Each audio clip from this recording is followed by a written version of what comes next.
Good evening, everybody. Akash Shinsi here with a brief biotech basics video.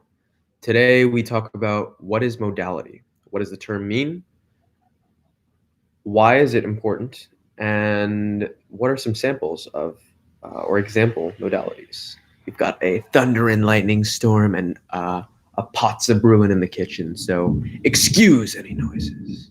Nonetheless, in all seriousness.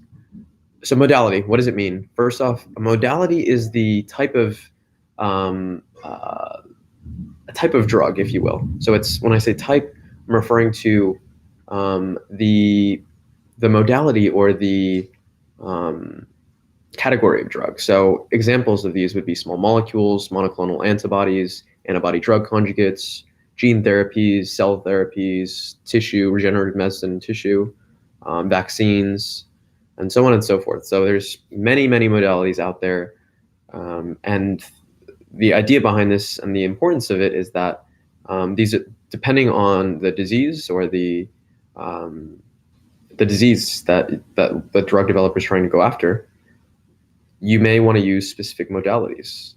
This modality also may correspond to the mechanism of action.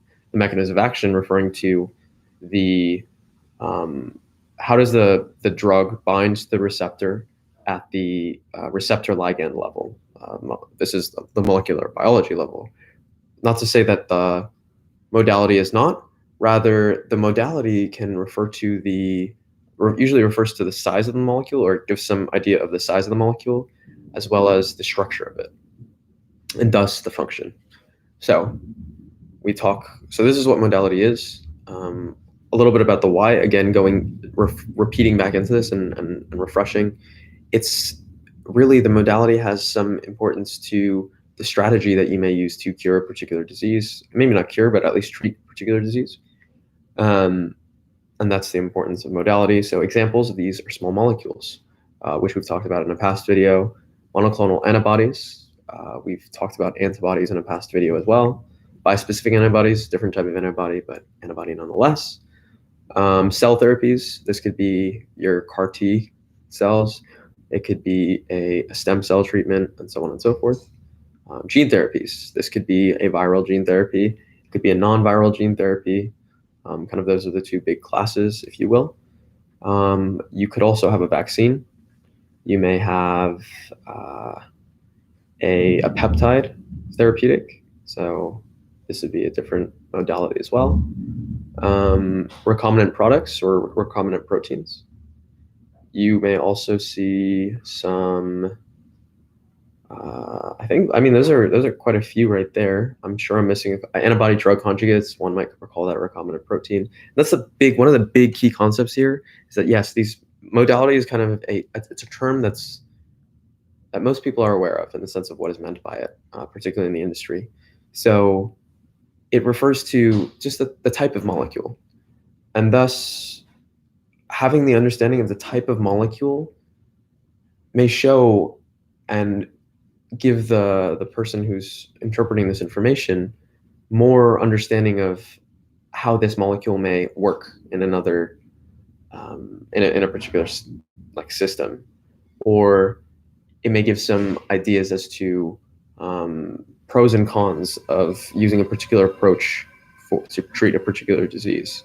So these are all, I guess, this is the importance of modality. Again, just to reiterate, because I found that through repetition, you pick things up a little bit more each time. Modality refers to the type of molecule. And by using this type of molecule, one might use a cell therapy, for example, in a type of cancer. Someone might use a CAR T as an example of this. So chimeric antigen receptor T cell. And this T cell has a bunch of receptors on the outside. We know what receptors are from a past video. These receptors will then bind to the cancer cell, also known as the tumor cell.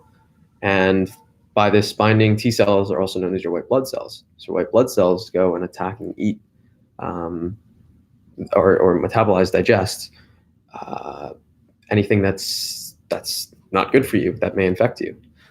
It's known as your immune system, so it protects you. So that's an example of like a cell therapy. You may have examples, as we talked about gene therapy. Often there's viral or non-viral. And then within that, there's a bunch of different categories to think through, and the trees for these are very, they can be very complex. But for gene therapies, you have an example of this would be a drug for spinal muscular atrophy. So spinal muscular atrophy is a disease of the CNS, the nerves, and usually it's a rare disease, so not too many people have this. However, um, the disease is very debilitating. So boys usually sub the age of 5 end up dying at the age of 4 or 5 from being unable to breathe because their diaphragm doesn't work. And so it's a really devastating disease and such. But there's a new gene therapy that the way it works would be that it binds to, it's like a virus. You got a virus, the structure of a virus, and we'll go into this in a future video maybe, is enables such that it's able to hook onto like a human body cell, a cell of the self, and then inject its nucleic acid information into the cell, and that's like kind of like becomes a hijacker. It's like, all right, guys, we're taking over the cell. But this is what kind of happens, and so that's another example of a different modality. And so you might be able to see, well, based on the particular disease, it may make sense to go into use one modality versus another. And there's pros and cons to each of these. So with that, I leave you all of this, this little video on modality. If you enjoyed this content, like, subscribe, comment. I would love to hear any further questions that you guys have, or just topics that you would like to see for a future video. So with that, peace. Keep up, thrive, and always, always, always